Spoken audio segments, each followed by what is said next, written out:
The conference room fell silent except for the sharp click of Patricia's designer heels against the marble floor.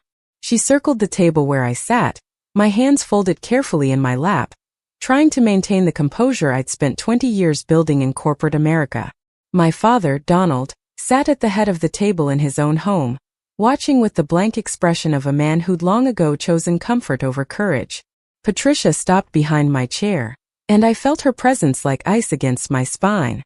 "You know, Donald," she said, her voice dripping with false sweetness, "I've been thinking about Rebecca's situation, living here rent-free while the rest of us contribute. It doesn't seem quite fair, does it?" The words hung in the air like poison. This was my childhood home. The house where my mother had planted roses every spring before cancer stole her away. The house where Michael and I had celebrated our wedding reception in the backyard. Where my father had walked me down a path lined with white ribbons and promised he'd always be there. That promise felt like ash in my mouth now. I looked at my father, waiting for him to speak, to defend me, to remember who I was before Patricia entered our lives with her country club memberships and her barely concealed contempt for anyone she deemed beneath her station. But Donald simply adjusted his reading glasses and studied the papers in front of him, as if they contained the secrets of the universe.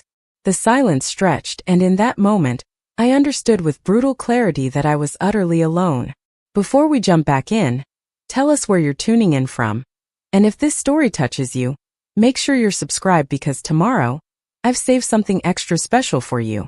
The morning had started differently. I'd woken in the guest bedroom of my father's Edina house, the weak January sunlight filtering through curtains my mother had sewn by hand 30 years ago. Everything in this room carried her memory, from the quilt she'd pieced together during my high school years to the photographs on the dresser showing our family when it was whole and unbroken. I'd moved back here 6 months ago, after Michael's sudden death left me reeling. A heart attack at 48. One moment he was laughing at something on television, the next he was gone, and I was a widow trying to understand how life could change in the space between heartbeats. The corporate world I'd climbed so carefully suddenly felt meaningless. Anderson and Whitmore Consulting had been my kingdom for 2 decades.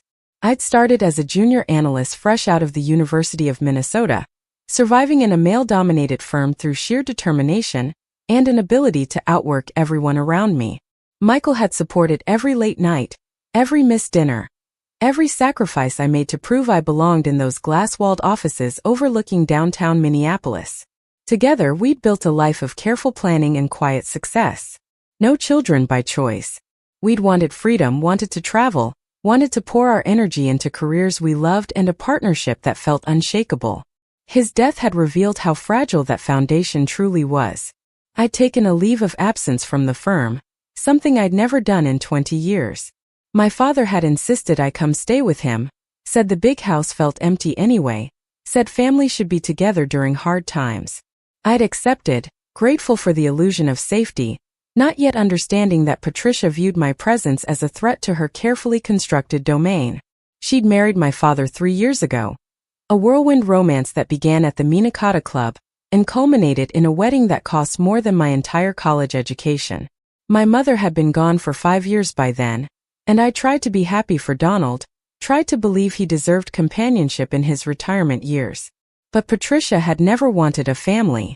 She'd wanted a lifestyle. And my father's comfortable pension and paid-off house provided exactly that. The first few months of my stay had been tolerable. Patricia maintained a veneer of sympathy, making appropriate sounds about my loss while carefully avoiding any actual emotional labor. But as weeks turned to months, her patience wore thin. She began making small comments about my extended leave, about the job market, about how important it was for professional women to maintain their independence. The subtext was clear even when the words remained polite. I was overstaying my welcome in my own childhood home. I'd returned to work a month ago, easing back into my role as senior consultant. The firm had been accommodating, understanding that grief doesn't follow a schedule.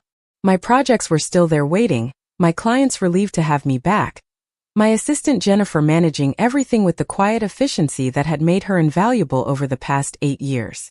But something had shifted. The fire that once drove me to excel, to compete, to prove myself felt extinguished.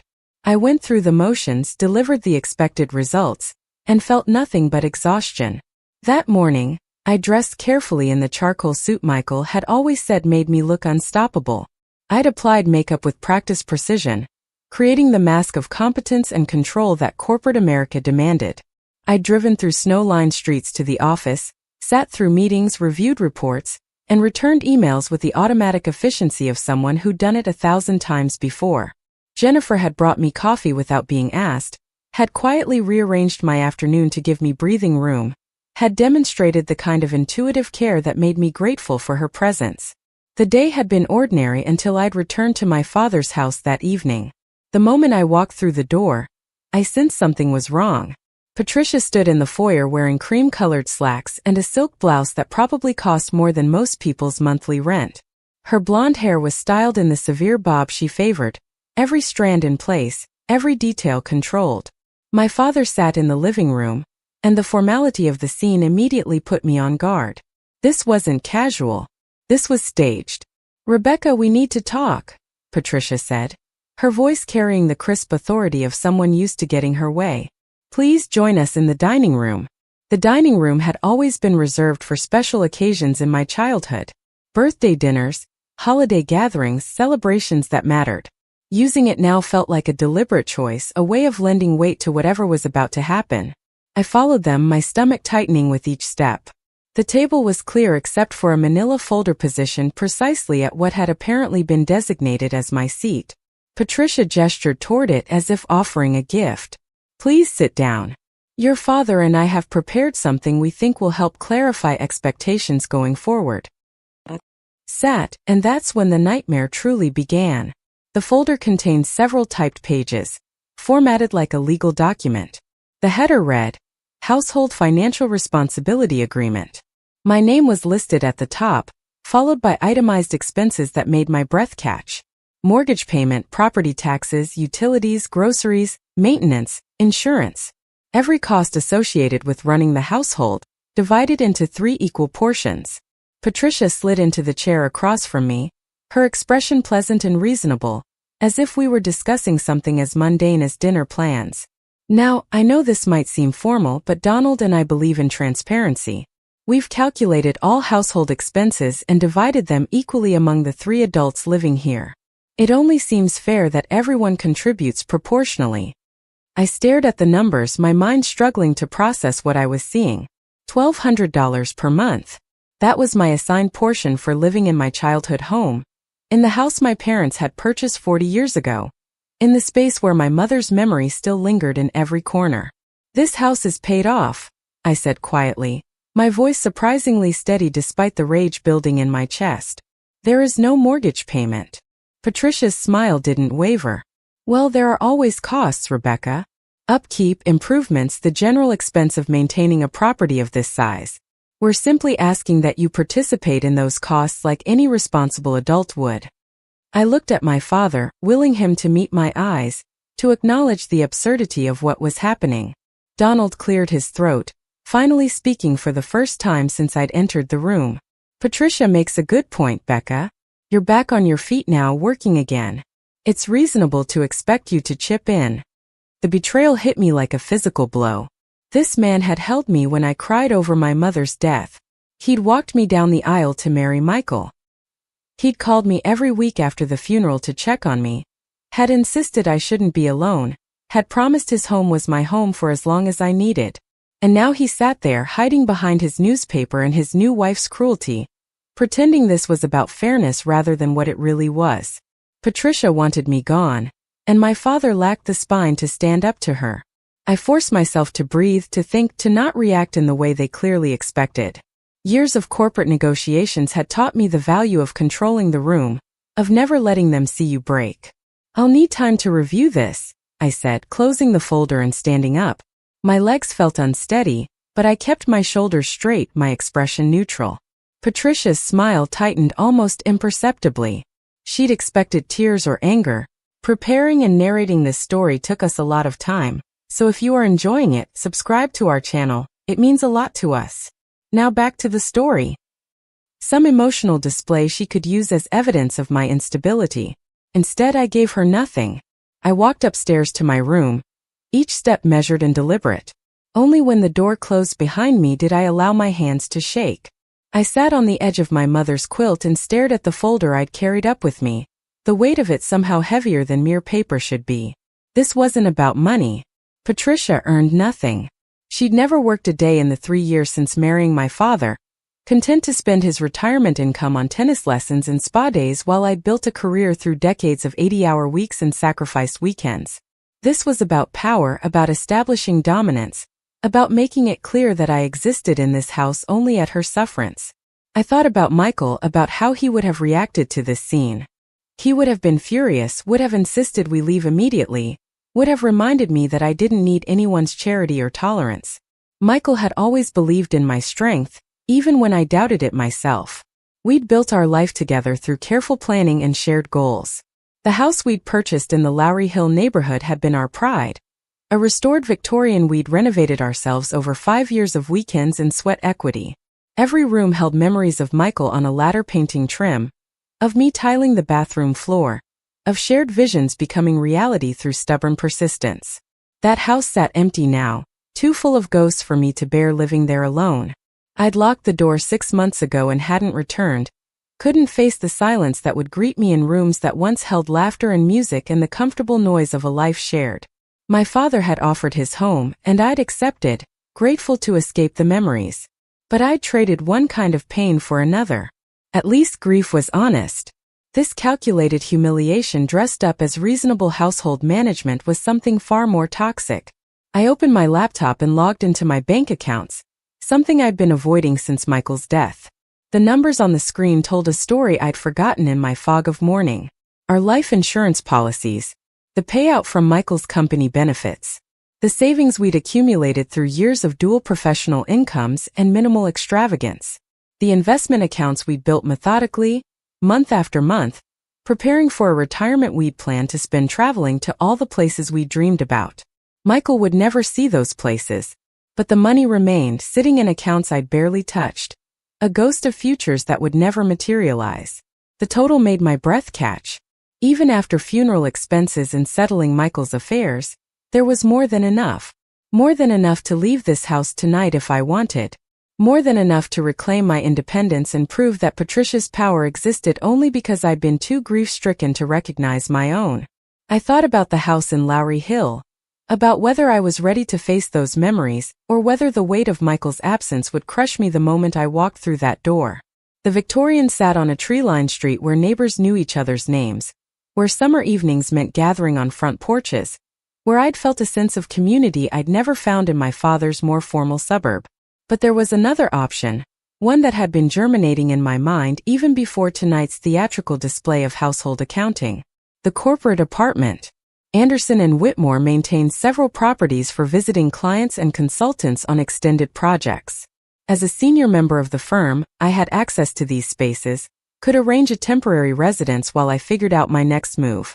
It would be neutral territory, untainted by either Patricia's hostility or Michael's memory. A place to breathe and plan without the weight of expectation or loss pressing down on every decision.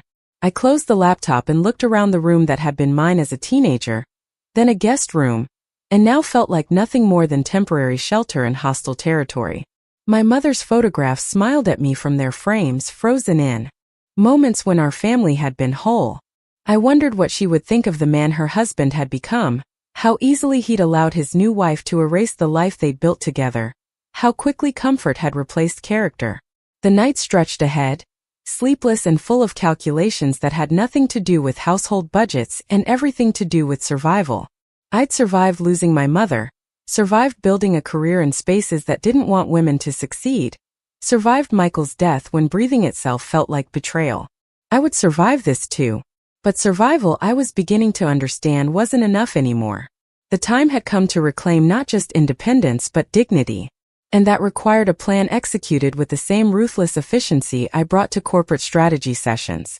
Patricia wanted a negotiation about household finances. She had no idea she just declared war on someone who'd spent 2 decades learning how to win battles against opponents far more sophisticated than a country club socialite with delusions of authority. I opened the folder again, this time reading each line with clinical detachment, noting every inflated figure and creative accounting choice. the mortgage payment that didn't exist, the property tax calculation that seemed double the actual county assessment, the utility estimates that bore no relationship to reality. This wasn't a household budget. It was a ransom demand wrapped in spreadsheet formatting. Tomorrow morning I would make phone calls, not to argue with Patricia or plead with my father, but to set in motion a series of moves they wouldn't see coming until it was far too late to counter. I would reclaim my life, but I would do it with the cold precision of someone who'd finally stopped hoping for family loyalty and started relying on the only thing that had never betrayed me, my own strategic mind. The game had begun, and Patricia had made the fatal mistake of assuming her opponent was still the grief-shattered woman who'd arrived on this doorstep 6 months ago, desperate for shelter and support. That woman was gone. What remained was something far more dangerous. A professional who'd been reminded why she'd fought so hard to succeed in the first place. Because in the end, power wasn't given as a gift. It was taken by those strong enough to claim it. The next morning arrived with the kind of bitter cold that makes Minneapolis feel like a punishment. I dressed in layers, choosing a navy suit that Michael had once said made me look like I could negotiate peace treaties. The irony wasn't lost on me. I wasn't seeking peace. I was preparing for calculated warfare, the kind conducted in boardrooms and law offices where emotions were weaknesses to be exploited and facts were weapons to be deployed with surgical precision. I left the house before my father or Patricia stirred, grateful to avoid the performance of normalcy that breakfast would have required. The drive downtown took me past the familiar landmarks of a city I'd called home my entire life. Lake of the Isles lay frozen and pristine under fresh snow, the walking paths empty in the pre-dawn darkness. I jogged those paths countless times with Michael, our breath-forming clouds in the winter air while we debated everything from politics to where we should try for dinner. Those conversations felt like artifacts from another life. Evidence of a person I'd been before loss had stripped away every assumption about permanence and security. Anderson and Whitmore occupied floors 12 through 17 of the IDS Center, the Crystal Cathedral of Minneapolis's skyline. I'd always loved arriving early, before the offices filled with the ambient noise of ringing phones and overlapping conversations. In these quiet hours, the city spread below my window like a promise, all glass and steel and ambition rendered in morning light. I'd spent so many early mornings here, preparing presentations, reviewing contracts, building the reputation that had made me indispensable to the firm's most demanding clients. That reputation had survived my leave of absence, had been waiting for me when I returned like a coat I'd hung in the closet and could slip back into whenever needed. Jennifer was already at her desk when I arrived, steam rising from the coffee mug she cradled in both hands. She looked up with the kind of smile that suggested genuine affection rather than professional obligation, something I'd come to value more than I could easily express. In 8 years, she'd evolved from an assistant to a confidant, someone who anticipated my needs before I articulated them and ran interference with the efficiency of a trained diplomat. She was 32, sharp as broken glass, and possessed the kind of organizational mind that could juggle 15 competing priorities without breaking a sweat. "You're here early," she said, glancing at the clock that showed barely past 6. "Couldn't sleep or didn't want to?" The question was casual, but I heard the concern underneath. Jennifer had been the first person I'd called after Michael died, even before my father. She'd arrived at the hospital within an hour, had sat with me through the paperwork and decisions, had helped me navigate the bureaucracy of death without once offering platitudes about time healing wounds or Michael being in a better place. She'd simply been present, and that presence had mattered more than any words could have. "Family breakfast didn't appeal to me this morning," I said, hanging my coat on the hook behind my door. "I need you to pull some files for me." Quietly. Jennifer set down her coffee and reached for her notepad, her expression shifting into the focused attention that meant she understood this was important. "What kind of files?" "Property records for the house in Edina. My father's address. I need to know the ownership history, the current deed holder, any liens or encumbrances, tax assessment records for the past 10 years. I paused, considering how much to reveal.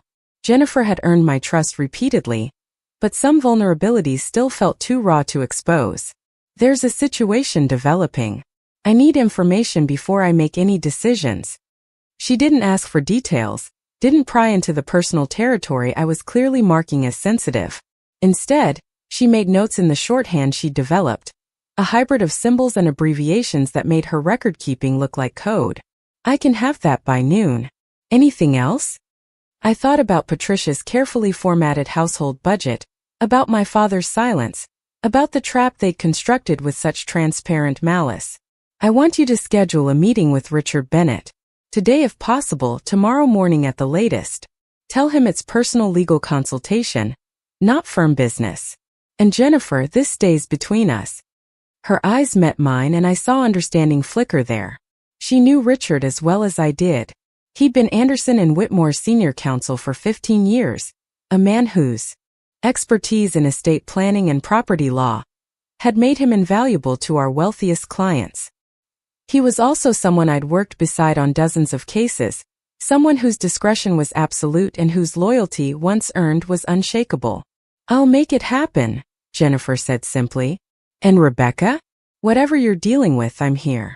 You know that. The kindness in her voice nearly undid me. I'd spent so long maintaining professional distance, keeping personal catastrophes separate from corporate performance, that genuine concern felt almost foreign. I nodded, not trusting myself to speak without emotion creeping into my voice, and retreated into my office before gratitude could morph into tears. The morning passed in a blur of conference calls and client deliverables, the familiar rhythm of corporate problem-solving providing a temporary refuge from the personal crisis brewing in my father's house. I reviewed market analysis for a retail client considering expansion, provided strategic recommendations for a manufacturing firm navigating supply chain disruptions, and participated in a video conference with investors who needed reassurance about quarterly projections. The work was mindless in the best way, requiring just enough focus to crowd out the rage and hurt that kept threatening to surface. At 11:30, Jennifer appeared in my doorway with a thick folder. "Property records," she said quietly, closing the door behind her. "And Richard can see you at 2 this afternoon. I blocked your calendar for the rest of the day and told everyone you're working on a confidential project." I took the folder and gestured for her to sit. She folded herself into one of the leather chairs facing my desk, her expression carefully neutral as I opened the file and began reading. The documents told a story I'd half suspected, but seeing it in black and white still sent fury coursing through my veins. The house in Edina had been purchased in 1978 by Donald and Margaret Hartman, my parents, for $65,000. A mortgage had been paid off in full by 1996. Upon my mother's death, the property had transferred entirely to my father through rights of survivorship. So far, nothing surprising. But then, 3 months after my father's marriage to Patricia, a quitclaim deed had been filed transferring half ownership to Patricia Hartman. My father had given away half of my mother's house to a woman he'd known less than a year, without consulting me, without considering that this house represented the only tangible legacy of the woman who'd raised me. The property tax assessments showed the house was currently valued at $480,000. Not a fortune by modern standards, but substantial enough to represent real equity. If my father died, Patricia would inherit his half, giving her 3/4 ownership. Unless, of course, he'd updated his will to give her everything, which seemed entirely possible given his apparent willingness to prioritize her comfort over any loyalty to his daughter or his first wife's memory. "This is worse than I thought," I said, more to myself than to Jennifer. She leaned forward slightly, her voice gentle. "Do you want to tell me what's happening?" I considered the question. Part of me wanted to maintain the professional boundary, to keep personal disaster separate from workplace relationships. But another part, the part that was so tired of carrying everything alone, wanted to share the burden with someone who might actually understand. "Patricia presented me with a household budget last night," I began, the words coming slowly at first, then faster as anger fueled the narrative. "She wants me to pay $1,200 a month to live in my childhood home. The house that's paid off. The house my mother decorated and maintained and loved. She's itemizing expenses that don't exist and demanding I contribute like I'm some kind of tenant instead of family." Jennifer's expression darkened. "She's trying to force you out." It wasn't a question. She grasped the situation immediately, seeing through to the core motivation with the clarity that made her so effective. My father just sat there and let it happen. Didn't defend me, didn't question her numbers, didn't acknowledge that maybe, just maybe, There's something grotesque about charging your widowed daughter rent 6 months after her husband's funeral. The bitterness in my voice surprised me. I'd been maintaining such careful control, but speaking the truth aloud cracked something open. Jennifer was quiet for a moment, her fingers drumming lightly on the chair's armrest. When she spoke, her tone was thoughtful rather than sympathetic, strategic rather than emotional. What are you going to do? It was the right question, the one that shifted focus from hurt feelings to concrete action. I appreciated her for asking it. I'm going to make sure I understand all my options before I do anything. That's why I need to see Richard. I need to know where I stand legally, what rights I have, what moves I can make that won't blow up in my face. I paused, considering whether to voice the thought that had been forming since last night. And I need to figure out my housing situation. I can't stay in that house, not with Patricia making it clear I'm unwelcome and my father too cowardly to stand up for basic decency. Jennifer nodded slowly, and I could see her mind working through possibilities. The corporate apartments, she said. We have 2 vacant right now. The one on Marquette Avenue just opened up last week when the Seattle team finished their project. It's a 2-bedroom, furnished, available for as long as you need it. The suggestion was perfect, and I wondered how long she'd been considering it. Can you put me down for it? Indefinitely? She was already typing notes into her phone. Consider it done. I'll handle the paperwork this afternoon. You can move in this weekend if you want. Relief washed over me, immediate and physical. Place to go. Neutral territory where I could think and plan without Patricia's hostility poisoning every breath. Thank you, I said, and meant it with an intensity that went beyond professional gratitude. Jennifer stood to leave, then paused at the door. Rebecca, I don't know your stepmother and I don't need to. But I know you. And anyone who thinks they can diminish you or make you feel small has seriously miscalculated. You're going to be fine. Better than fine. She left before I could respond, pulling the door closed with a soft click. I sat alone with the property records spread across my desk, evidence of betrayals both legal and emotional. Patricia had gotten my father to sign away half of my mother's legacy. She'd moved into my childhood home and methodically erased every trace of the woman who'd actually built that life. And now she was trying to erase me too, to push me out with the calculated cruelty of someone who viewed family as competition rather than connection. But Patricia had made assumptions that were about to prove catastrophically wrong. She'd assumed I was broken by grief, vulnerable, dependent on my father's goodwill and too emotionally fragile to fight back. She'd assumed that because I'd stayed quiet during her various slights and microaggressions over the past months, I would continue to accept whatever treatment she decided to dish out. She'd assumed that my professional success was irrelevant to domestic dynamics, that corporate Rebecca was somehow separate from the daughter she could bully in her own home. Every assumption was wrong. Grief hadn't broken me. It had stripped away the illusions I'd carried about family loyalty and unconditional love, burned through the comfortable lies we tell ourselves about blood being thicker than water. What remained after that burning was clarity, cold and sharp as January ice. I knew exactly who my father had chosen to be. I knew exactly how much Patricia's manufactured concern was worth. And I knew with absolute certainty that I was done accepting treatment I would never tolerate in any other context. The afternoon stretched ahead, and I used the time to prepare for my meeting with Richard. I pulled financial documents from the secure files I maintained, records of everything Michael and I had built together. Our marriage had been a partnership in every sense, financial decisions made jointly, assets accumulated through combined effort and shared goals. The life insurance payout sat in a money market account, untouched since the check had cleared. Michael's retirement accounts had transferred to me as beneficiary, a substantial sum that represented decades of his careful planning and disciplined saving.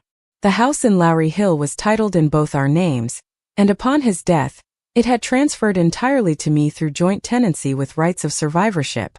The mortgage was small, less than $100,000 remaining on a property worth at least $600,000 in the current market.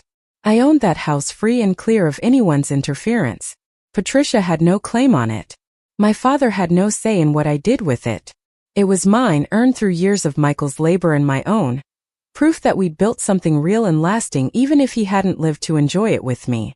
I'd been avoiding that house because the memories hurt too much, because walking into rooms where Michael should have been felt like torture. But maybe avoidance had been the wrong strategy. Maybe reclaiming that space was exactly what I needed. A way to honor what we built rather than running from it. Beyond the house, there were investment accounts we'd funded systematically, retirement savings that would let me walk away from Anderson and Whitmore tomorrow if I chose, though I had no intention of doing so. Work provided structure, purpose, a reason to maintain the routines that kept depression from swallowing me whole. But knowing I could leave, that I was financially independent and beholden to no one, that knowledge carried its own power. I assembled copies of everything, organized in the methodical way that had served me well throughout my career. Documentation was power. Facts were weapons. And I was about to arm myself for the fight Patricia had been foolish enough to start. At 2 o'clock precisely, I walked 3 blocks through the Skyway system to Richard Bennett's office. He practiced with a boutique firm that specialized in estate planning, the kind of white shoe establishment that occupied understated space and charged fees that made most people wince. Richard himself was in his late 50s, silver-haired and perpetually calm, with the bearing of someone who'd seen every variety of family dysfunction and retained the capacity to be surprised by none of it. He rose when I entered, shaking my hand with genuine warmth. "Rebecca, good to see you." Jennifer was mysterious about the purpose of this meeting, which of course made me intensely curious. I settled into the chair across from his desk, a massive piece of mahogany that suggested gravitas and permanence. His office looked out over Loring Park, currently blanketed in snow, the trees stark and beautiful against white ground. "I need legal advice about a family situation," I began, deciding directness was the best approach. "My father remarried 3 years ago. I've been staying with him since my husband died. And now my stepmother has presented me with what she's calling a household financial responsibility agreement." Richard's expression didn't change, but I saw his attention sharpen. "I see. Do you have a copy of this agreement?" I pulled the folder from my bag and slid it across the desk. He opened it and began reading, his eyes moving methodically down the page. The silence stretched for several minutes while he absorbed the contents. When he finally looked up, his expression was carefully controlled, but I caught a flicker of something that might have been discussed. "This is interesting," he said, choosing his words with the precision of someone who dealt in legal implications rather than emotional reactions. "Tell me about the property in question. Who holds title?" I handed him the property records Jennifer had pulled.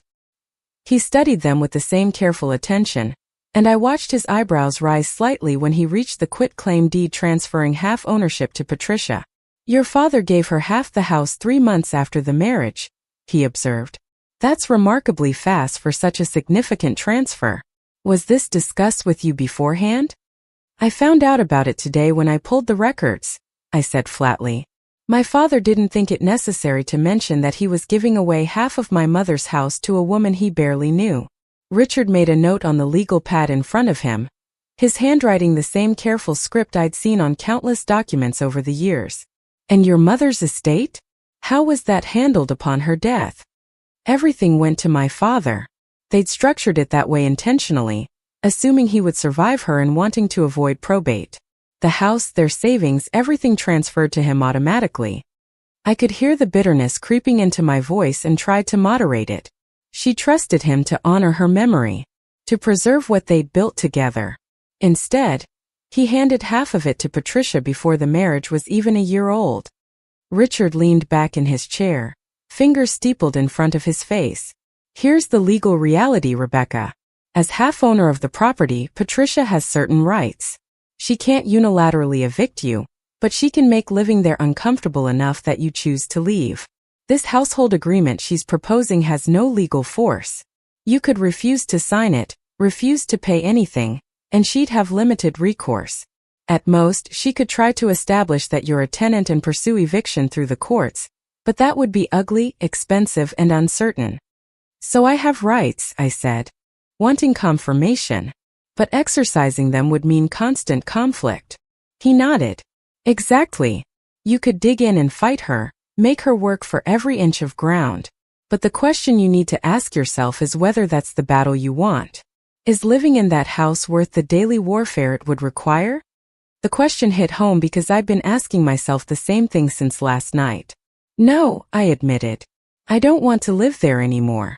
I don't want to see my father choose her over me every single day. I don't want to breathe air that's poisoned with her resentment and his cowardice. Richard's expression softened slightly, the lawyer giving way momentarily to the human being underneath. Then you're making the right choice by leaving. But I assume you're here because you want to do it strategically, not just pack a bag and storm out. I want options, I said. I want to understand what power I have in this situation, what moves I can make that will protect me and maybe, just maybe, make them realize they can't treat people this way without consequences. He pulled a fresh legal pad toward him and began writing, his pen moving in quick, decisive strokes. Let's talk about your assets. You mentioned your husband passed away. What's your current financial situation? I walked him through everything. The life insurance payout, Michael's retirement accounts, the house in Lowry Hill, our investment portfolio. The picture that emerged was one of substantial security, more than enough to live independently without any concern about income or housing. Richard's expression remained professional, but I saw approval in his eyes. Michael and I had planned well, had built a foundation that could weather even his unexpected death. You're in an enviable position, Richard said when I'd finished. You don't need your father's house, you don't need his financial support, and you don't need to accept treatment that diminishes you. You have leverage here, Rebecca. The question is how you want to use it. I considered the question. Part of me wanted to simply disappear, to move into the corporate apartment and never speak to my father or Patricia again. Let them have their house and their carefully divided expenses. Let them enjoy the life they'd chosen without me cluttering up their perfect country club existence. But another part, the part that had spent 20 years fighting for respect in boardrooms full of men who'd assumed I didn't belong, that part wanted something more. Not revenge exactly, but accountability. Recognition that their behavior had consequences, that you couldn't treat people as disposable and expect no repercussions. I want them to understand what they've lost, I said slowly, the thought forming as I spoke. I want my father to look at the choices he's made and recognize that he traded his daughter for a woman who sees him as a retirement plan. I want Patricia to realize that I'm not some weak, grief-stricken woman she can bully out of the house. I'm someone who built a successful career through intelligence and determination, and I don't accept disrespect from anyone. Richard smiled, a small quirk of his lips that suggested satisfaction. Then I have some suggestions. But first, tell me about this house in Lowry Hill. Are you ready to return to it, or would you prefer to keep that separate from this situation? The question struck at the heart of my ambivalence. That house held Michael in every room, in the kitchen where he'd cooked elaborate Sunday dinners, in the study where we'd worked side by side on our respective projects, in the bedroom where we'd shared 30 years of intimacy and trust. Going back there would mean confronting his absence in the most immediate way possible. But maybe that confrontation was overdue. Maybe I'd been hiding in my father's house not just because he'd offered shelter, but because it let me avoid the harder work of learning to live in the space Michael and I had created together. Maybe reclaiming that house was part of reclaiming myself, proof that grief didn't have to mean abandoning everything we'd built. I think I'm ready, I said, surprised by the certainty in my voice. Or at least I'm ready to try. I can always move to the corporate apartment if it's too much. But that house is mine. We bought it, we renovated it, we made it beautiful. Patricia doesn't get to chase me away from my own property. Richard made notes, his expression thoughtful. Good. Then here's what I'd suggest. First, secure your housing immediately. Move into your own home this weekend. Make it clear you're leaving not because you're defeated, but because you're choosing something better. Second, sit down with your father and have a conversation about his estate planning. Ask him directly about his will, about what provisions he's made for Patricia versus any legacy for you. Make him confront the implications of his choices. He'll refuse to discuss it, I said, knowing my father's preference for avoiding difficult conversations. He'll say it's morbid or inappropriate or none of my business. Richard shrugged. Then his refusal becomes information in itself. But I suspect once you're no longer living in his house, once you've demonstrated that you're not dependent on his approval or his roof over your head, he might be more willing to engage. People respect strength, Rebecca. Even people who should love you unconditionally often respect strength more than they honor relationship. The cynicism in his words resonated with my own growing understanding. I'd spent months trying to be the good daughter, the grieving widow who didn't make waves, the houseguest who stayed out of the way and caused no trouble. And it had earned me nothing except Patricia's contempt and my father's complicity. What else? I asked, wanting the full strategic picture. Document everything, Richard said. Keep copies of that household agreement, any emails or written communications from Patricia or your father. If this situation escalates, if they try to claim you owe them money or that you damaged their property or any other nonsense people invent when family conflicts explode, you'll need evidence. Also, I'd recommend you review your own estate planning. Make sure your will, your beneficiaries, all of it reflects your current reality and your actual wishes, not assumptions about family loyalty that may no longer apply. The weekend arrived with the kind of harsh clarity that comes after sleepless nights spent making decisions you can't unmake. I'd spent the past 3 days moving through my father's house like a ghost, speaking only when absolutely necessary, watching Patricia and Donald go about their routines as if nothing had changed. They seemed relieved by my silence, interpreting it as acceptance rather than what it actually was. Strategic withdrawal before a calculated strike. Friday evening, I'd packed my belongings with methodical precision. Every item that mattered fit into 6 boxes and 3 suitcases, a reminder of how little I'd actually brought to this house 6 months ago. Most of my life with Michael remained in storage or sitting untouched in the Lowry Hill house. I'd been living like a refugee in my own childhood home, keeping my presence minimal, making myself small enough that maybe Patricia wouldn't notice me taking up space. That kind of accommodation ended now. Jennifer had arranged for movers to meet me Saturday morning at 9.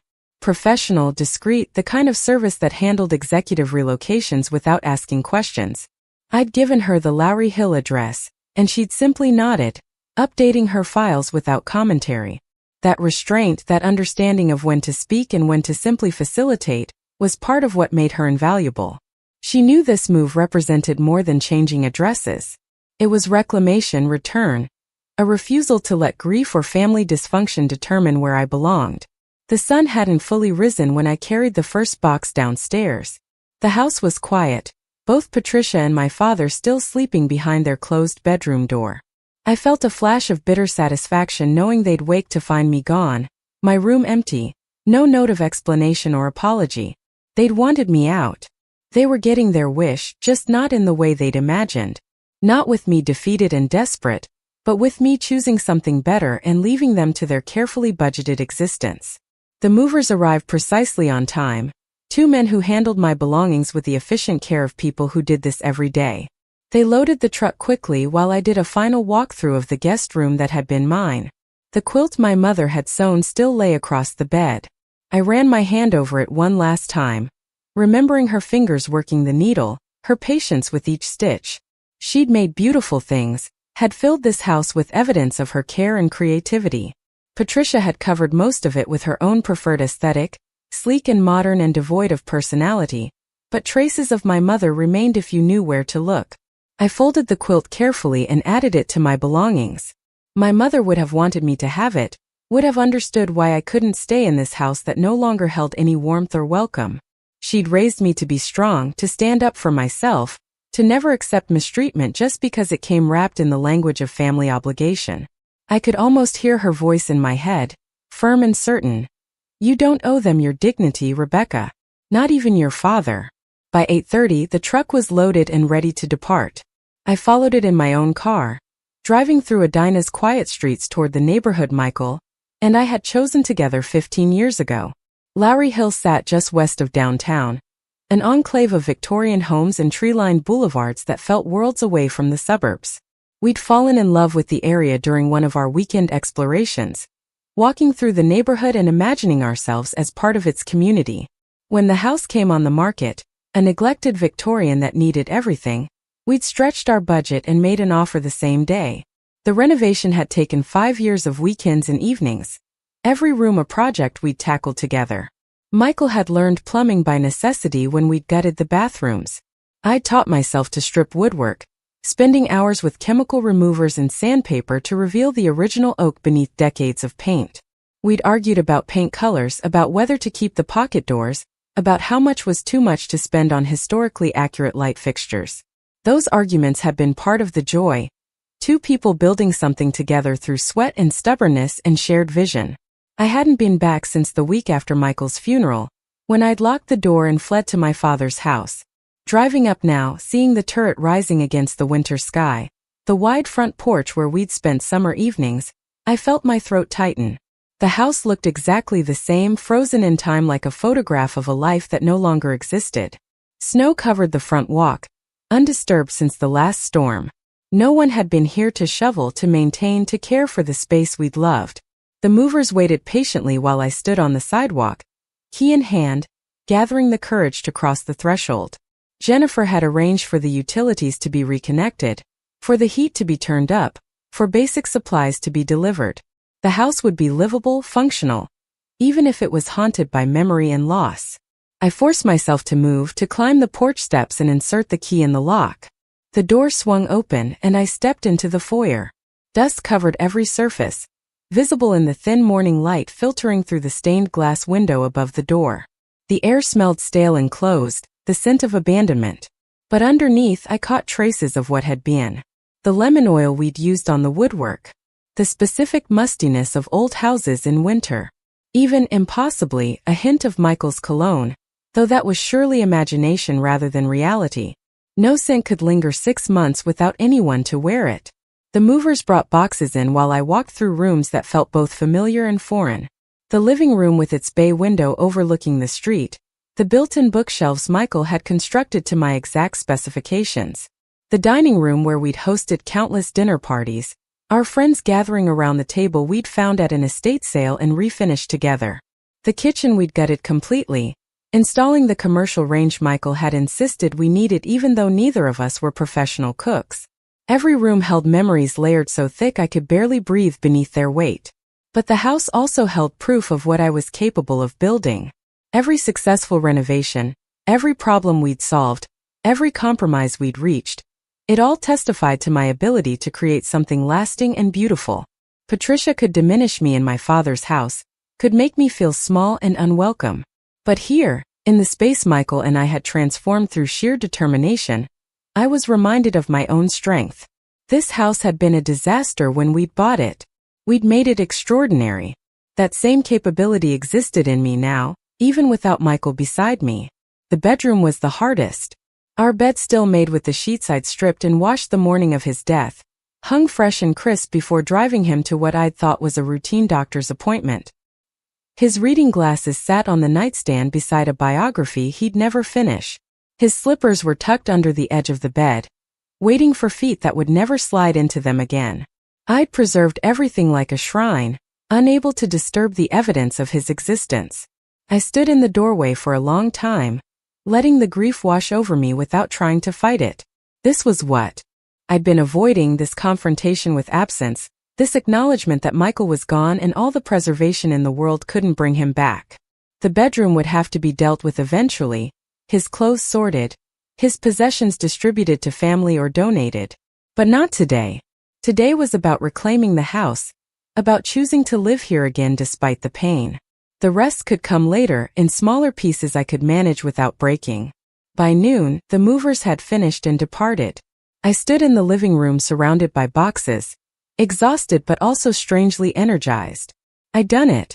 I'd left my father's house, moved back into my own space, taken the first step toward rebuilding a life that wasn't defined by grief or family obligation. My phone buzzed with a text from Jennifer. "How are you holding up? Need anything?" Her timing was impeccable as always, checking in without being intrusive. I typed back, "I'm okay. House feels empty but also right. Thank you for everything." Her response came immediately. "You're stronger than you think. Call if you need me." I set the phone down and looked around the room. The afternoon stretched ahead with no obligations, no schedule to keep, no Patricia watching my movements with thinly veiled disapproval. Just space and silence and the work of sorting through what remained. I started with the kitchen, unpacking dishes and groceries, establishing the basic rhythms of living. The refrigerator hummed to life, a sound that felt oddly comforting in its mundanity. I made coffee, real coffee from the espresso machine Michael had insisted we needed, and stood at the kitchen window watching neighbors walk dogs through the snow. This neighborhood had always felt alive in a way the suburbs never did. People knew each other here, stopped to chat on the sidewalk, organized block parties and community events. Michael and I had been part of that, had contributed to the neighborhood association, had shown up for park cleanups and holiday celebrations. I'd abandoned all of it when I'd fled to my father's house, too overwhelmed by loss to maintain any connections. But the neighborhood was still here, still functioning, and I could choose to rejoin it or remain isolated. The choice was mine. By late afternoon, I'd made significant progress unpacking. The kitchen was functional, the bathroom stocked with necessities, my bedroom set up in the guest room since I couldn't face sleeping in the room I'd shared with Michael. That felt like enough for one day, enough forward motion to count as victory. I was making dinner, something simple from the groceries Jennifer had arranged to have delivered, when my phone rang. My father's name appeared on the screen. I stared at it for 3 rings, debating whether to answer. Part of me wanted to let it go to voicemail, to make him wonder and worry the way he'd made me feel uncertain and unwelcome. But curiosity won out. I wanted to hear what he'd say, how he'd explain coming home to find my room empty. I answered without greeting, just silence waiting for him to speak first. "Rebecca." His voice was tight, controlled in the way that meant he was angry but trying not to show it. "Where are you? Patricia said your room is empty." The fact that he led with Patricia's observation rather than his own concern told me everything I needed to know about his priorities. "I moved out," I said simply, keeping my tone neutral and factual. "You wanted me to contribute financially to the household. I decided it made more sense to live in my own house instead."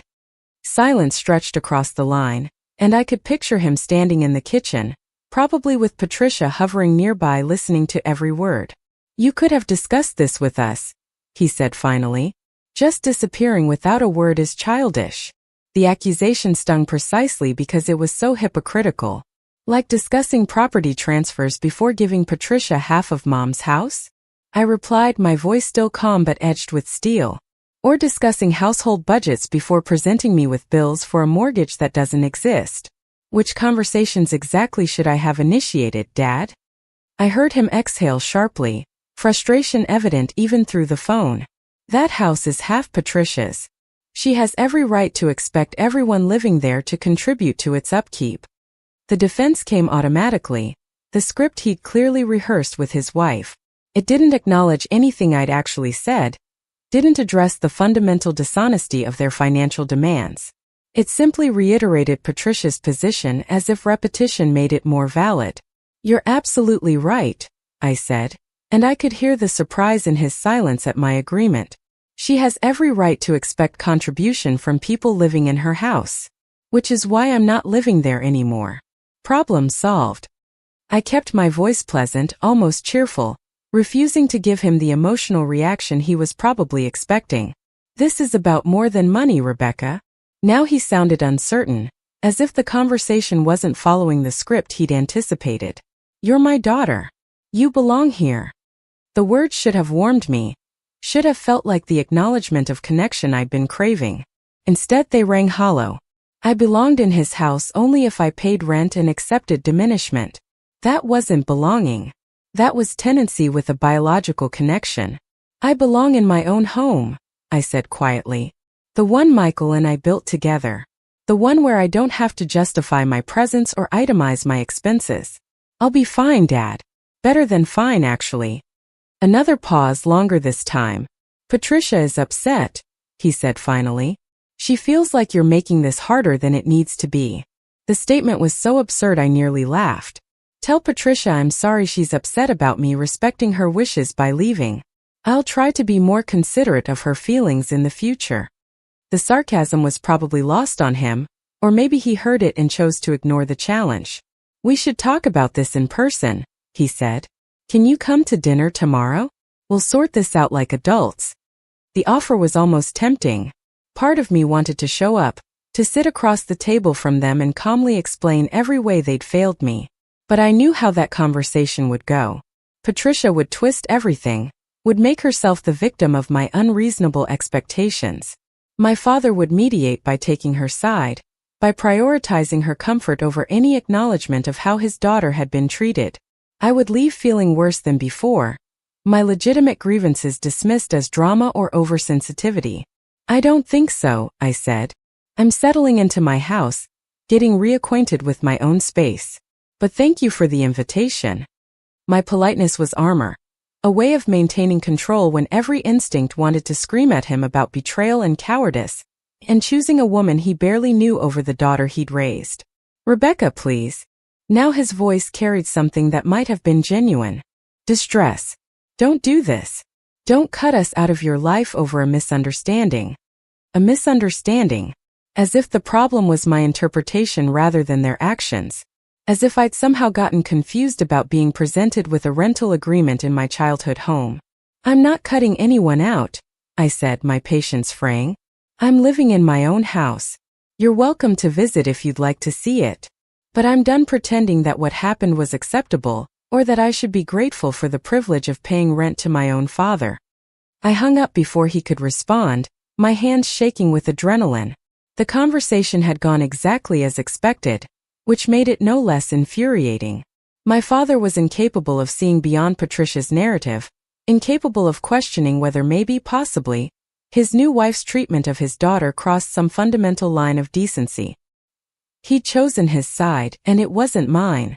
I set the phone down and returned to making dinner, channeling frustration into chopping vegetables with more force than necessary. The kitchen filled with the familiar sounds of cooking, the sizzle of garlic and olive oil, the bubble of water coming to boil.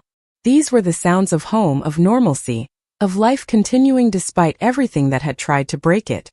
Michael and I had cooked together in this kitchen countless times, moving around each other with the choreographed ease of long partnership. I missed that, missed him, missed the certainty that someone was on my side unconditionally. But I was learning to be on my own side, to defend my own dignity with the same fierce protection I'd once reserved for others. Corporate negotiations had taught me never to accept the first offer, never to show weakness, never to let emotion cloud strategic thinking. Those same skills applied to family conflict, maybe even more so because the stakes felt more personal. Patricia had made an opening move by demanding rent. I'd countered by leaving entirely, removing myself from her sphere of control. Now she and my father were scrambling to respond, surprised that the grieving widow had turned out to be more formidable than they'd calculated. I ate dinner alone at the kitchen table, the silence broken only by the ticking of the antique clock Michael had restored. The house settled around me with the particular sounds of old buildings in winter, the creak of wood contracting in the cold, the whisper of wind finding gaps in century-old construction. These sounds had once been comforting, evidence of the house's character and history. Tonight they felt almost like companionship, the house itself welcoming me back after months of abandonment. After dinner, I unpacked books, filling the shelves Michael had built with the collection we'd accumulated over 30 years together. Each volume held memories, books we'd read aloud to each other on vacation, reference materials for various renovation projects, novels we'd argued about, agreeing on quality but disagreeing on interpretation. I arranged them without conscious system, letting my hands remember where each belonged through muscle memory and habit. The familiar task was meditative, requiring just enough attention to quiet the anger still churning from my father's call. By the time I finished, the bookshelves looked lived in again, evidence of occupation and care. I stepped back and examined my work, feeling a small surge of satisfaction. This was progress, tangible and visible. Tomorrow I would tackle more boxes, would continue the work of transforming the house from preserved memorial to functional home. But tonight I'd done enough. I'd moved back, I'd survived the first confrontation with my father, and I'd begun the process of reclaiming my space. I made tea and carried it into the living room, settling onto the sofa with a blanket and no plan beyond sitting quietly in my own house. My phone buzzed with another text, this time from a number I didn't immediately recognize. I opened it cautiously. Rebecca, it's Amanda from book club. Someone mentioned you might be back in the neighborhood? We'd love to see you at our next meeting if you're up for it. No pressure, just wanted you to know you're missed. The message hit harder than I'd expected. Amanda and I had been casual friends, the kind of connection forged through shared interests and proximity rather than deep emotional intimacy. Book club had been a monthly ritual, A group of neighborhood women gathering to discuss literature and, more honestly, to drink wine and gossip about local politics. I'd stopped going after Michael died, unable to face the sympathy and awkward condolences, unable to pretend everything was fine while drowning in grief. But the invitation now felt like a lifeline I hadn't known I needed. Evidence that I still existed in contexts beyond family drama and corporate performance. Amanda wasn't asking about my father or Patricia, wasn't expecting me to justify or explain anything. She simply wanted me to rejoin a community I'd abandoned. I typed back, "I'm back. Would love to come to the next meeting. Thanks for reaching out." Her response was immediate. "Next Thursday, 7 p.m. at Kate's house. Bring wine and opinions, we're doing Margaret Atwood." The casualness of it, the assumption that I could just show up and belong again, felt almost revolutionary after months of walking on eggshells in my father's house. Here was a space where my presence was wanted without conditions, where I could be Rebecca the reader and neighbor rather than Rebecca the disappointing daughter or Rebecca the tragic widow. I set the phone aside and sipped my tea, feeling something shift in my chest. Maybe this was what moving forward looked like. Not grand gestures or dramatic confrontations, but small steps back into normal life. Unpacking books, accepting invitations, choosing to show up for communities that actually wanted me there. Patricia and my father could keep their itemized budgets and their comfortable lives. I would build something different, something authentic, something that honored both the life I'd shared with Michael and the life I was learning to construct alone. The evening deepened into night, and I stayed on the sofa, wrapped in my blanket, letting the house embrace me with its particular warmth. Tomorrow would bring new challenges, more boxes to unpack, more decisions about what to keep and what to release. But tonight I was home. Not hiding in my father's guest room, not camping in a corporate apartment, but home in the space I'd earned through years of work and love and stubborn determination. Patricia couldn't take this from me. My father couldn't undermine it with his disappointing choices. This house was mine, proof that I'd built something lasting, and no amount of family dysfunction could erase that accomplishment. I thought about Richard's advice about documenting everything and reviewing my estate planning. Monday morning I would schedule appointments, would set in motion the administrative work of protecting myself legally and financially. But tonight was for something simpler. For sitting in my own living room, drinking tea from my own cups, surrounded by books I'd chosen and memories I'd made. For recognizing that survival wasn't the same as surrender, that grief didn't require erasure, and that choosing myself wasn't selfish. It was necessary. It was overdue. And it was finally possible. Monday morning arrived with the sharp brightness that follows fresh snowfall. I woke in the guest bedroom of my own house, momentarily disoriented before memory settled and I remembered where I was and why. The decision to sleep here rather than in the master bedroom had been practical rather than emotional, though both factors played their part. This room faced east, catching morning light that made waking easier. It also lacked the concentrated presence of Michael that saturated our former shared space, giving me breathing room while I adjusted to being back in the house. I dressed for work with more care than usual, choosing a charcoal suit that made me feel armored and professional. Today wasn't just another Monday at Anderson and Whitmore. Today I was returning to the office as someone who'd reclaimed her independence, who'd made strategic moves over the weekend that would reshape the landscape of my personal life.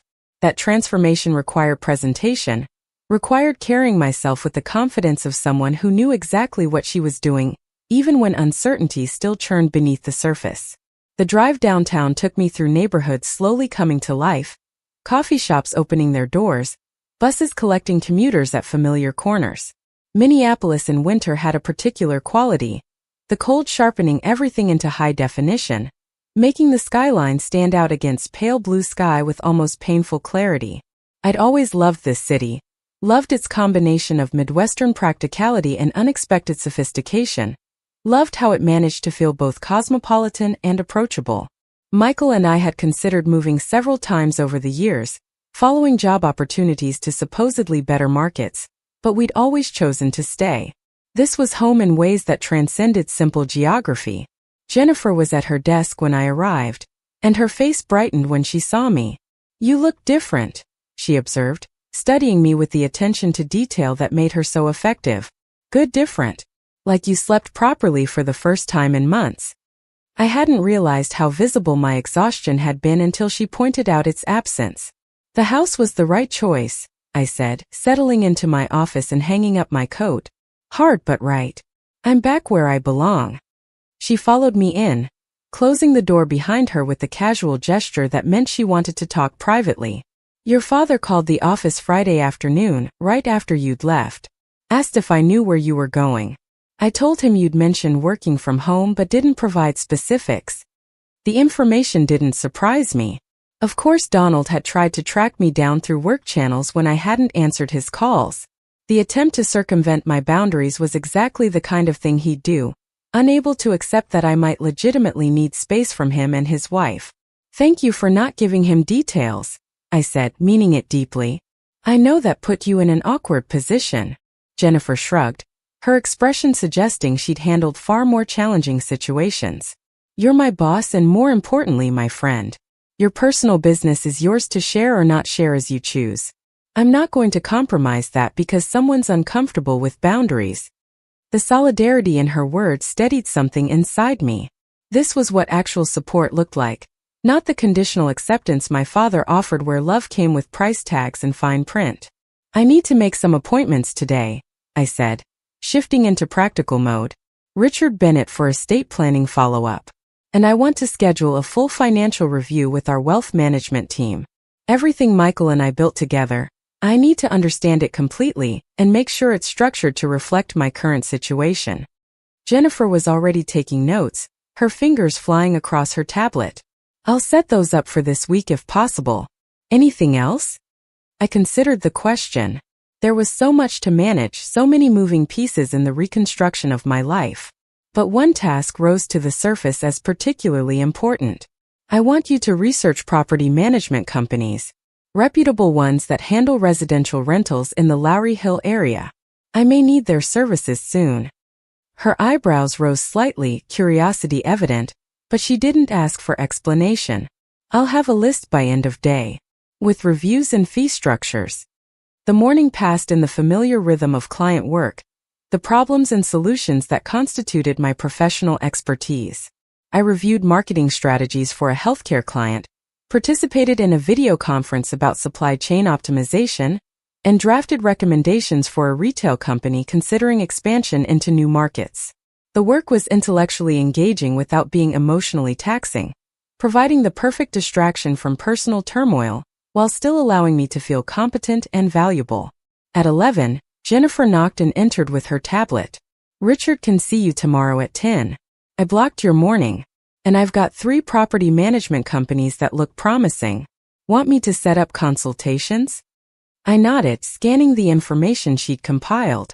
Each company had strong reviews, specialized in historic properties, and offered comprehensive services from tenant screening to maintenance coordination. Set up calls with all 3. I want to compare approaches before deciding.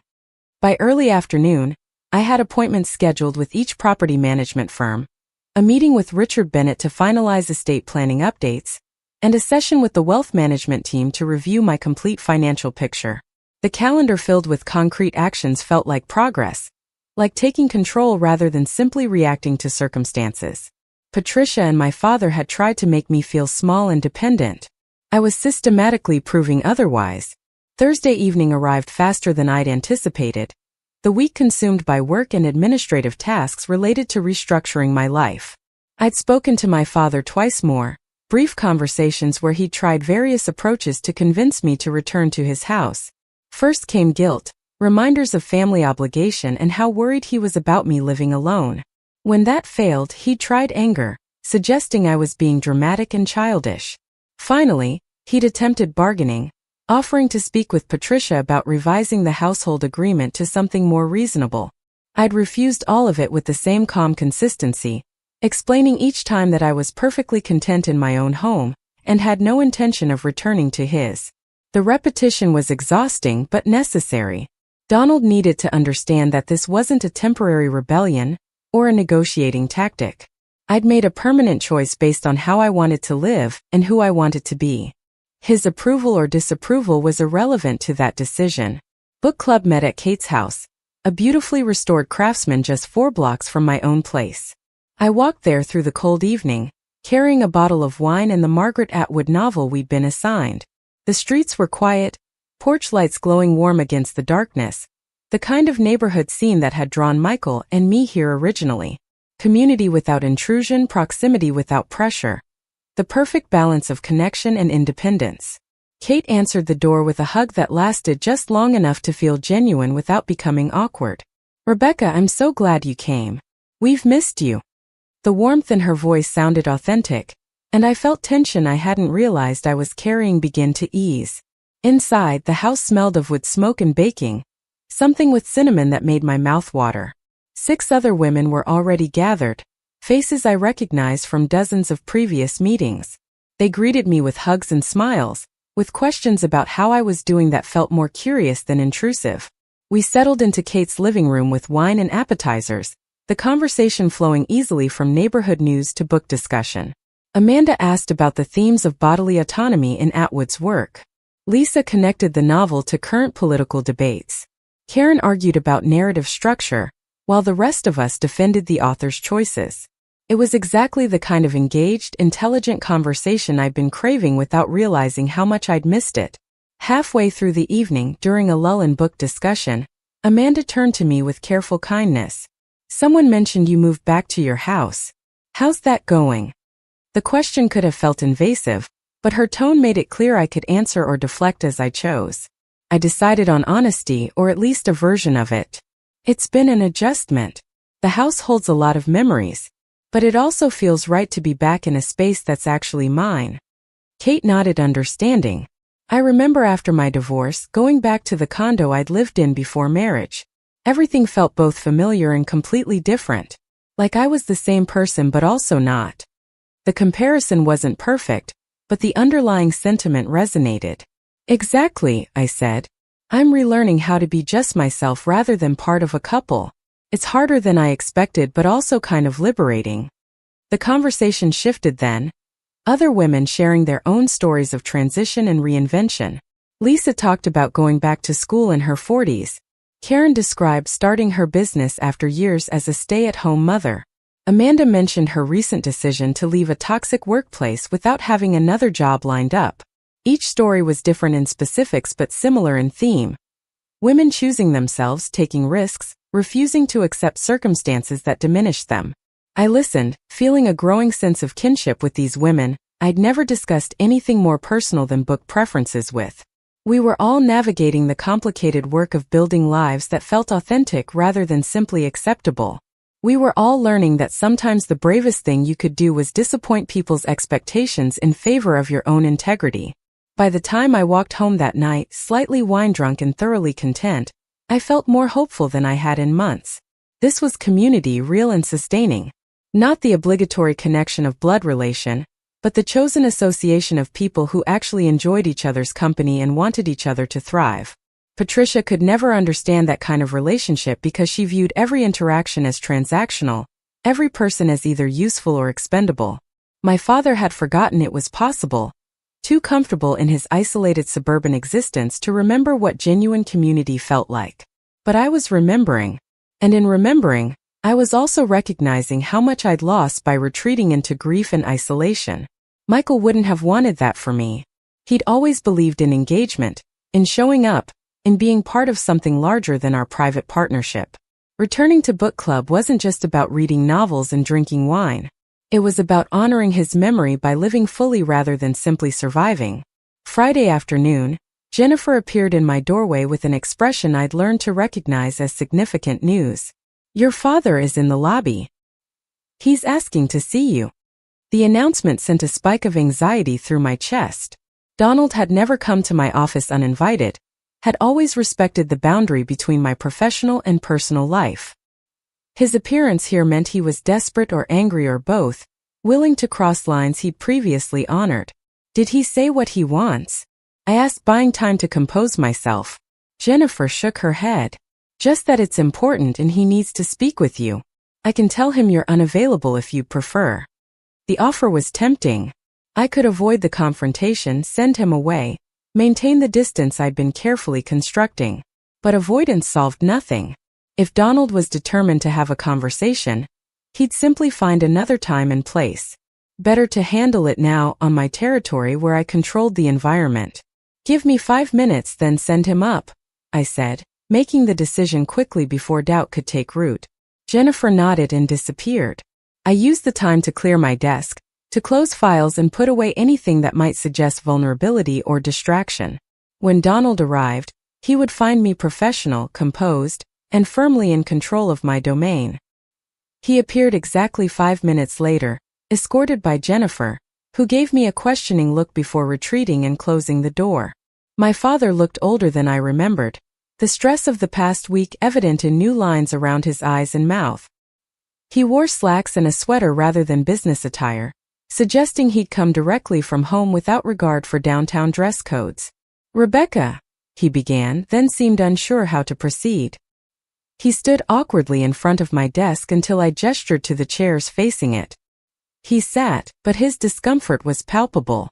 This was my space, my authority, and he was the one asking for audience rather than granting it. The role reversal was clearly unsettling. "What can I do for you, Dad?" I kept my tone neutral, professional, the same voice I'd use with a colleague or client. He flinched slightly at the formality. "We need to talk about what's happening. Really talk, not these brief phone conversations where you shut down every attempt at discussion." The accusation in his voice was unmistakable, but I refused to take the bait. "I'm happy to talk. What specifically did you want to discuss?" He shifted in his chair, clearly having expected a different response. "You've moved out. You're refusing to come to family dinners. You won't even visit the house. Patricia is devastated, and I don't understand what we did that was so terrible it required this level of reaction." The framing was masterful in its dishonesty. By centering Patricia's feelings and questioning my reaction, he'd managed to avoid any acknowledgement of their actual behavior. I felt anger rise but kept it controlled, channeled into clarity rather than emotion. "Let me make sure I understand," I said slowly, leaning back in my chair with the casual confidence of someone who held all the power in the negotiation. "Patricia presented me with a bill for $1,200 a month to live in a house that's fully paid off. She itemized expenses that either don't exist or were wildly inflated. You sat there and supported her demands without question. And now you're confused about why I chose to live in my own home instead?" Donald's face flushed. "It wasn't like that. She was just trying to establish fair contribution from everyone in the household. You make a good salary, Rebecca. It's not unreasonable to expect you to chip in." The defense was predictable, almost word for word what he'd said before. He'd practiced this script with Patricia, had convinced himself it was reasonable, and now couldn't understand why I wasn't accepting the narrative. "You're right," I said, watching his expression shift to surprise at my agreement. "I do make a good salary, good enough that I own a beautiful house in Lowry Hill, have substantial savings, and don't need to live anywhere I'm treated like an inconvenient tenant. So I'm exercising my options as a financially independent adult. Exactly what you and Patricia suggested I should do." He opened his mouth to argue, then closed it again, clearly struggling to find a counter-argument that didn't expose the fundamental dishonesty of his position. "This isn't about money," he finally said, his voice dropping to something that might have been genuine distress. "You're my daughter. I don't want you cut out of my life over a disagreement about household expenses." The statement would have been more convincing if he'd led with it rather than saving it for when other tactics had failed. "I'm not cutting you out," I said, keeping my voice gentle despite the anger still simmering beneath my professional composure. "I'm living in my own home. You're welcome to visit anytime. We can have dinner, go to lunch, maintain whatever relationship you want. But I'm not moving back into a house where I'm treated as a financial obligation rather than family." Donald leaned forward, his hands clasped together in a gesture that looked almost like pleading. "Patricia didn't mean it that way. She's just used to running things efficiently, and she thought creating a formal system would prevent any misunderstandings or resentment down the line. She was trying to be fair." The explanation was so divorced from reality I almost laughed. "Dad, she presented me with a contract to sign. She calculated rent for a house that has no mortgage. She made it abundantly clear that my presence was tolerated only if I paid for the privilege. That's not fairness. That's hostility dressed up in spreadsheet formatting. His face crumpled slightly, and for a moment I saw the father I'd known before Patricia entered the picture. The man who'd comforted me through my mother's death, who'd been genuinely happy at my wedding, who'd called regularly after Michael died to make sure I was eating and sleeping and surviving. That man was still in there somewhere, buried beneath layers of conflict avoidance and misplaced loyalty. "What do you want me to do?" he asked quietly, the question carrying weight that went beyond surface meaning. He was asking how to fix this, how to bridge the gap that had opened between us, how to restore something that maybe couldn't be restored. I considered the question carefully. Part of me wanted to demand he choose between Patricia and me, force him to demonstrate whose relationship mattered more. But I was old enough, wise enough, to know that ultimatums rarely produced the outcomes we hoped for. More often, they just entrenched people in defensive positions and destroyed whatever goodwill remained. "I want you to acknowledge that what happened was wrong," I said finally, laying out the truth without embellishment or accusation. Not dismiss it as a misunderstanding or try to justify it as reasonable household management. Just acknowledge that presenting your widowed daughter with a rental agreement 6 months after her husband's death was hurtful and inappropriate. The silence that followed was heavy with everything he didn't want to admit. I could see the internal struggle playing across his face, the war between his desire to make peace and his unwillingness to criticize Patricia, even when criticism was deserved.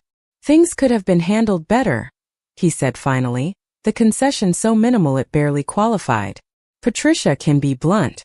She doesn't always consider how her efficiency might come across to people who are more emotionally driven." The statement managed to be both an excuse for Patricia and an insult to me, suggesting my objection to being charged rent in my childhood home was an emotional overreaction rather than a legitimate response to mistreatment. I felt the last thread of hope for real reconciliation snap. "Thank you for stopping by," I said, standing to signal the meeting was over. "I appreciate you taking the time to come downtown, but I think we've said everything that needs saying." Donald stood as well, confusion and frustration warring in his expression. "That's it? You're just done?" The question carried hurt, but also anger, as if my refusal to accept his non-apology was somehow the greater offense. "I'm not done," I corrected gently. "I'm your daughter, and I'll always be your daughter.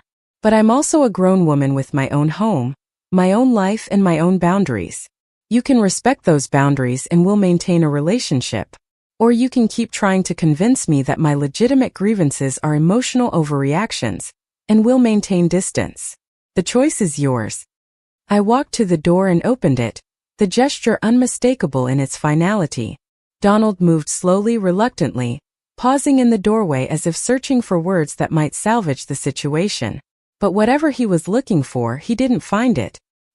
He simply nodded once and walked out, his shoulders slumped in defeat. Jennifer appeared moments later, her expression sympathetic but unsurprised. That looked difficult. I leaned against my desk, suddenly exhausted. He came here wanting me to apologize for being hurt, to accept that Patricia's behavior was reasonable, and to move back into a situation that was making me miserable. When I wouldn't do any of those things, he left frustrated that I'm being stubborn. She crossed her arms, her voice firm with conviction. "You're not being stubborn. You're being sane. There's a difference." The distinction mattered more than she probably realized. Stubbornness implied irrational inflexibility. Sanity was self-preservation, the basic requirement of knowing when to walk away from situations that damaged your well-being. I'd been sane, possibly for the first time in months. The rest of the afternoon passed in a blur of distraction, my mind replaying the conversation with Donald and analyzing every statement for hidden meanings or missed opportunities.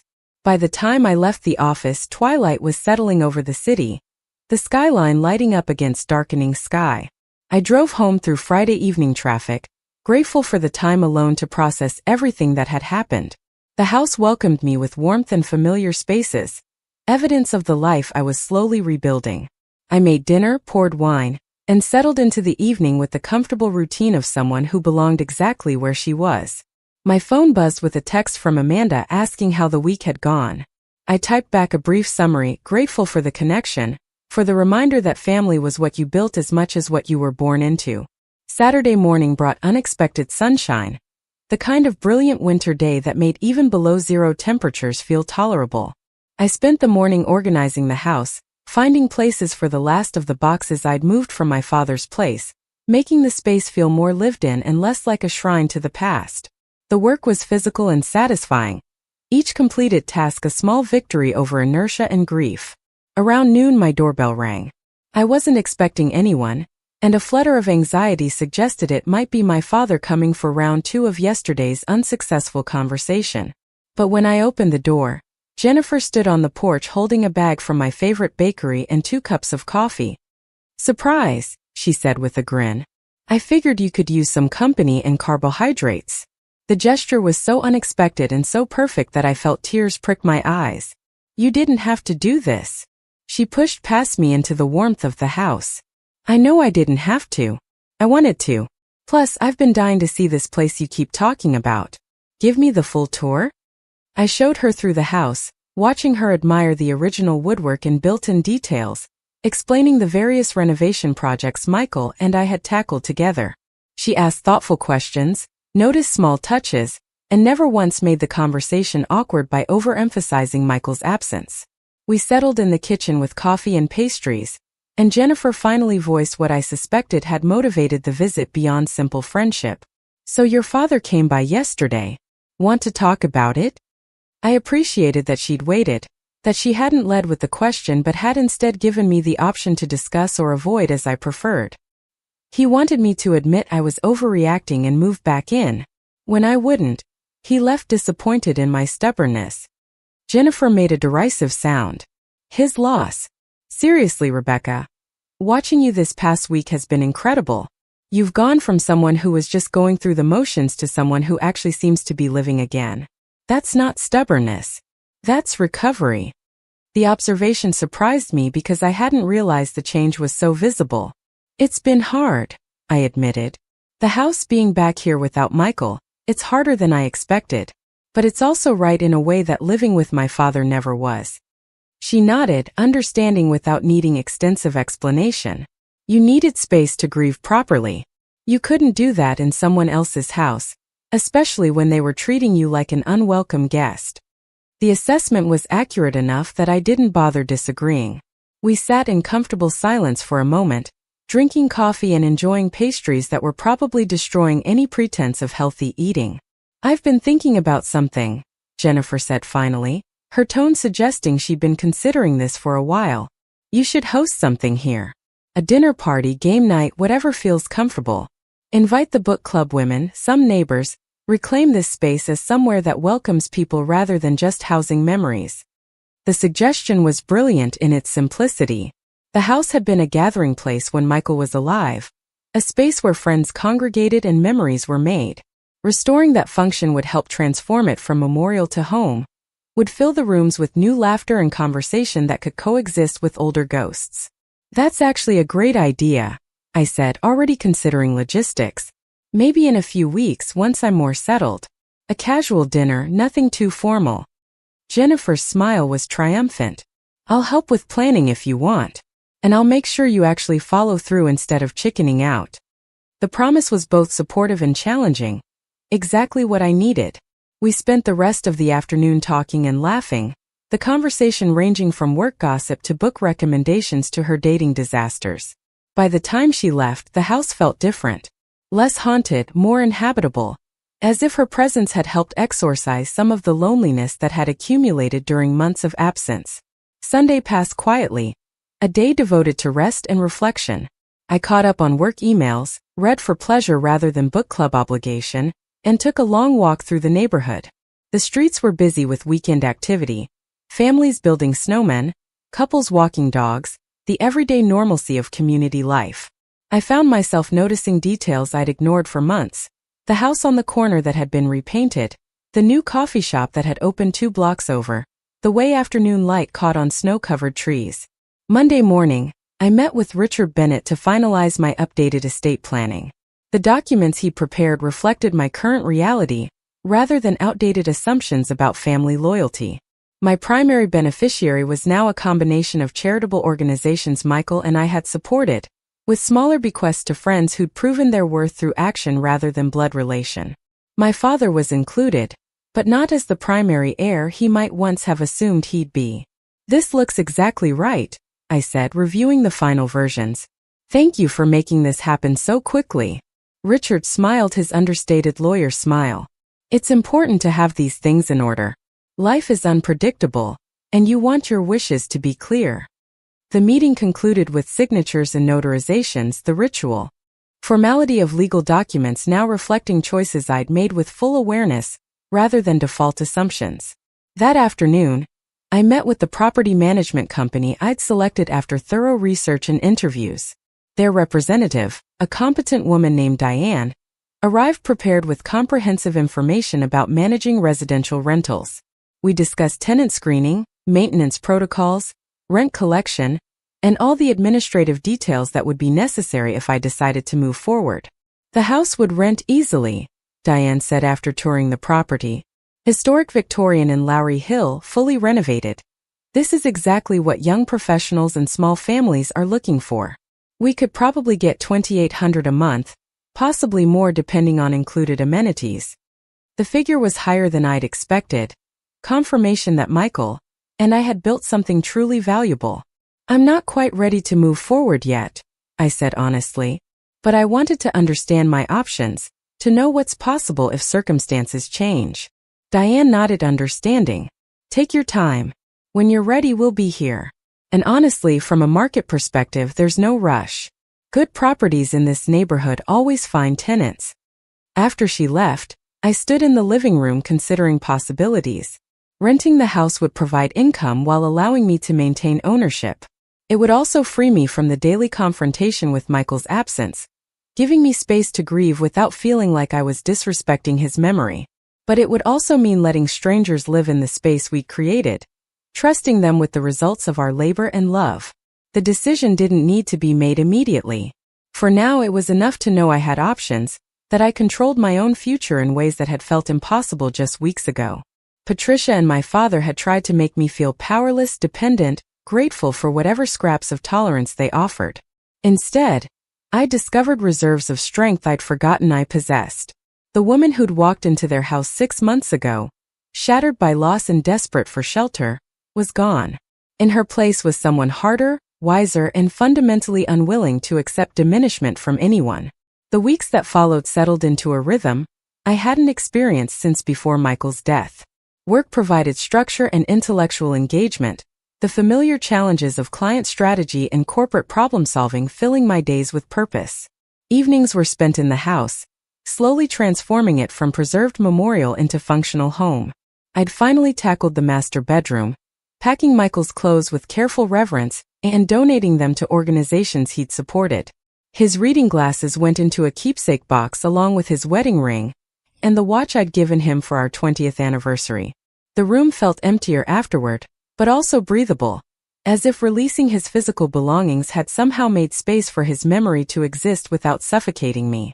Book club became a monthly anchor, those Thursday evenings at various neighbors' homes providing connection and intellectual stimulation that reminded me I was more than just my grief or my professional achievements. The women in that circle knew about my father's situation now, not because I'd shared dramatic details but because Amanda had gently asked one evening and I'd given an honest answer. Their response had been practical support, rather than intrusive sympathy. Kate had shared her own story of family estrangement after her divorce. Lisa talked about setting boundaries with toxic relatives. The collective wisdom was clear. Sometimes loving yourself required disappointing people who'd taken your accommodation for granted. I hosted my first dinner party on a Saturday in late February, following through on Jennifer's suggestion with a determination that surprised even me. 8 people gathered around my dining room table, a mix of book club friends and neighbors I'd reconnected with since moving back. Jennifer came with her boyfriend, a software engineer who made her laugh and treated her with obvious affection. The evening was filled with good food, better wine, and the kind of easy conversation that happens when people genuinely enjoy each other's company. At one point, standing in my kitchen while refilling wine glasses, I caught myself smiling without conscious effort. The realization was startling. Somewhere in the past months, joy had become possible again. My father called occasionally, brief conversations that maintained minimal contact without addressing the fundamental rift between us. He'd ask about work, about the house, about whether I needed anything. I'd respond with polite updates and reciprocal questions about his life.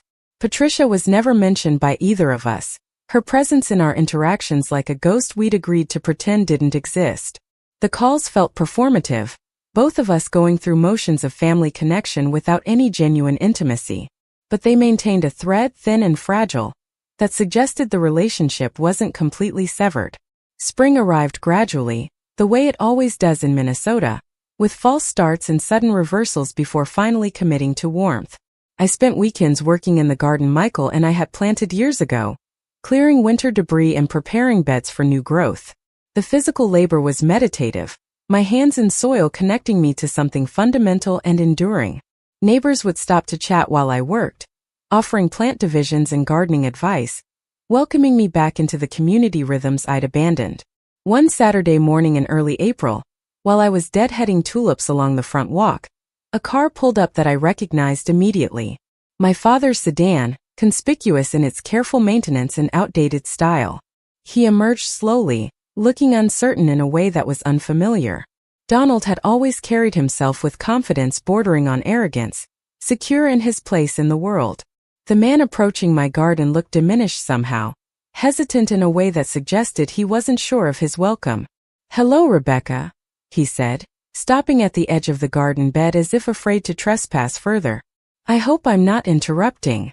I stood, brushing soil from my hands, taking a moment to assess the situation before responding. "You're not interrupting. Just doing some spring cleanup." The conversation felt stilted, formal, two people who should have been comfortable with each other instead navigating carefully around unspoken tensions. He gestured toward the house, toward the garden, taking in the evidence of habitation and care. "The place looks good. You've been taking care of it." The observation felt like it carried more weight than simple commentary on yard maintenance. "I have," I said simply. "It's my home. Want it to reflect that." We stood in awkward silence for a moment before he finally spoke what he'd apparently come to say. "Patricia and I are separating. She's moved out. The house is being sold." The announcement was so unexpected I actually felt my jaw drop slightly before I recovered my composure. "I'm sorry to hear that," I said, meaning it despite everything. Divorce was painful regardless of the circumstances, and my father was facing upheaval in his 70s when most people hoped for stability. He shook his head, his expression carrying something that looked like relief mixed with regret. "Don't be sorry. It's been coming for a while. She wanted a lifestyle I couldn't sustain, expectations I couldn't meet. The household budgets, the constant accounting, it wasn't about fairness. It was about control. I finally saw that." The admission hung between us, as close to an apology as Donald seemed capable of offering. He was acknowledging, in his indirect way, that I'd been right about Patricia, that her treatment of me had been part of a larger pattern of manipulation and power plays. "What will you do?" I asked, genuinely curious about his plans. "Where will you go?" He looked uncomfortable, shifting his weight in a way that suggested embarrassment. "I was hoping we could talk about that. I know I have no right to ask anything of you after how things went, but I wanted you to know what was happening, and to tell you that I'm sorry. For all of it. For choosing comfort over defending you, for letting Patricia treat you the way she did, for being a coward when you needed a father." The apology was more complete than anything he'd offered before, and I felt something in my chest loosen slightly. This wasn't reconciliation, wasn't erasure of harm done, but it was acknowledgement. It was Donald finally taking responsibility for choices he'd made and damage those choices had caused. "Thank you for saying that," I said quietly. "It matters." He nodded, relief evident in the easing of tension across his shoulders. "I don't expect you to forgive me immediately or maybe ever, but I'm hoping we can rebuild something. Not what we had before, maybe something different but still real." I considered his words carefully, weighing what I wanted against what felt possible. Complete estrangement had never been my goal. I'd simply needed him to see me, to acknowledge that his choices had consequences, to understand that love without respect was worthless. He seemed to have arrived at that understanding, even if it had taken the collapse of his marriage to get there. I'd like that, I said finally. Rebuilding, I mean. But it has to be on the foundation of honesty and boundaries. No more choosing someone else's comfort over basic decency toward me. He agreed immediately, eagerly, as if afraid I might retract the offer. We talked for another hour, standing in my garden while spring sun warmed our backs. He told me about the unraveling of his marriage, Patricia's increasing demands, and his growing recognition that he'd been manipulated. I shared carefully edited versions of my own recovery, the work of learning to live alone, the community I'd rebuilt. We didn't resolve everything, didn't erase months of hurt with one conversation. But we established a starting point, a foundation from which something new might eventually grow. When he finally left, we hugged briefly, awkwardly, two people still learning how to be family to each other again. The following Monday, Jennifer appeared in my office with an expression I'd learned meant significant news. "Your assistant title no longer feels adequate," she announced. "I've been with you 8 years. I basically run your professional life, and I think it's time for a promotion to chief of staff. With appropriate salary adjustment, obviously." The declaration was so perfectly Jennifer, direct and unapologetic, that I couldn't help but laugh. "You're absolutely right. Draft a proposal and I'll take it to senior management. You've earned it 10 times over." Her grin was triumphant. "Already drafted. Just needed your approval before submitting." She handed me a document that outlined her expanded responsibilities, her contributions to client relationships, and a compelling case for why the promotion served the firm's interests. It was thorough, professional, and entirely convincing. "This is excellent work," I said, genuinely impressed though not surprised. "Consider it approved. And Jennifer? Thank you. For everything. This past year would have been impossible without you." She waved off the gratitude with characteristic deflection. "You'd have figured it out. You're tougher than you think. But I'm glad I could help." That afternoon, I submitted her promotion proposal with my strongest recommendation. By the end of the week, it was approved, making official what had been functionally true for years. Jennifer wasn't just my assistant. She was my partner in managing the professional demands that allowed me to function, and she deserved recognition for that contribution. Summer arrived in full force, transforming Minneapolis into the kind of paradise that made residents forget how brutal the winters were. I spent evenings on my front porch, reading and watching neighborhood life unfold. My father visited occasionally, always calling first, never overstaying his welcome. We were rebuilding slowly, carefully, learning who we were to each other without Patricia's interference or my mother's memory mediating every interaction. It wasn't perfect, but it was honest in ways our relationship had never quite been before. Book club continued, the rhythm of monthly gatherings providing structure and connection. I'd become close with several of the women, particularly Amanda and Kate, relationships that had deepened beyond casual neighborly acquaintance into genuine friendship. They'd supported me through the worst of my grief and family conflict without judgment or intrusion, simply being present in ways that mattered. One Thursday evening in July, gathered at my house for our meeting, Amanda raised a glass in an impromptu toast. "To Rebecca," she said, "for showing us all that sometimes the bravest thing you can do is choose yourself."